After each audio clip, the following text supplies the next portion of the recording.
आपल्या सर्वांचे स्वागत। आज 6 डिसेंबर महापरिनिर्वाण दिन।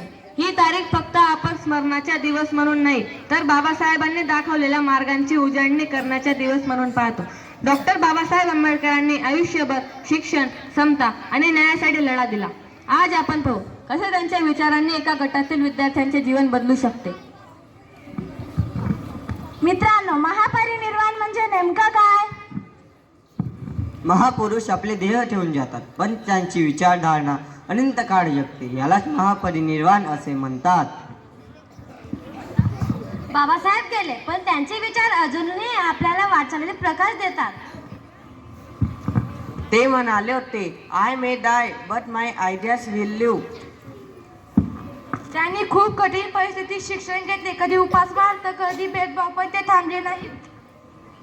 म्हणजे ते म्हणायचे की कठीण परिस्थिती माणसाला मोडत नाही तर घडवत असते।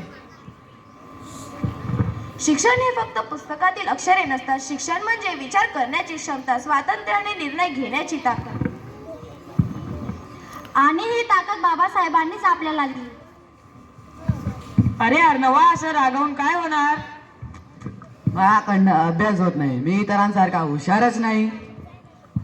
असं म्हणू नको। बाबासाहेबांनी कधी स्वतःला कमी मानलं होतं का? ते म्हणाले आहेत, मानवतेचा विकास त्याच्या प्रयत्नांवर अवलंबून असतो। तू प्रयत्न कर, दररोज थोडे थोडे, आम्ही सगळे मदत करतो। बाबासाहेबांनी शिक्षणाला दैवत्व दिले होते। ते म्हणाले, शिक्षण हे सामाजिक बदलाची ताकदवान शस्त्र आहे। अरे तसेच नाही, शिक्षणाशिवाय स्वातंत्र्यही अशक्य आहे।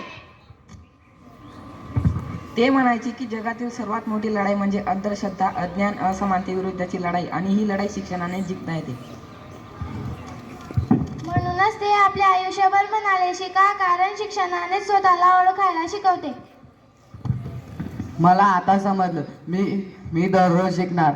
चुका होतील पण मी थांबणार नाही। हेच माझ्या बाबासाहेबांना खरी अभिवादन असेल।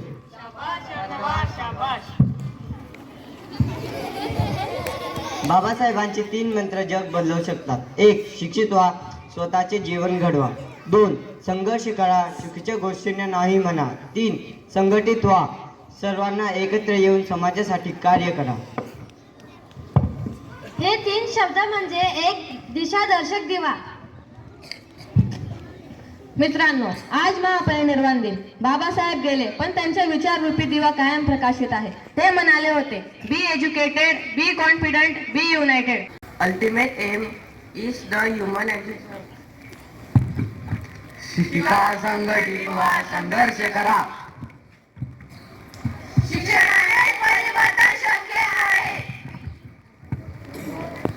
चला एकत्र